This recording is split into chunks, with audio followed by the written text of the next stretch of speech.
can talk about has to deal primarily with the South. And it's a spread out of those African Americans from some colonies into some of the other colonies. It's primarily a southern migration. Yes, going towards the South, not away from the South, really from the East Coast to the South. However, of course, slavery ended and we got into the period of Reconstruction, which during that time, you still had about 91% of people of African descent living in the South. However, of course, we know that Reconstruction ended. And at the end of the Reconstruction period and getting into the early 1880s, there were about 5 million blacks in the United States. And again, 90% of those lived in what's defined as the South. However, at the end of Reconstruction, lots of bad things started to happen to black people in the South.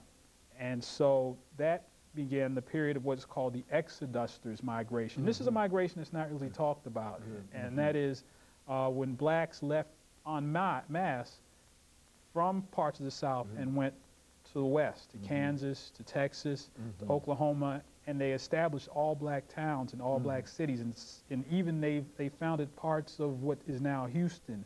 Texas began as an Exodusters migration, ex-slaves moving west. In fact, Nashville plays a big role. What was believed to be the largest Exodusters migration started right here in Nashville, as approximately 60,000 disgruntled blacks left here en masse and went west.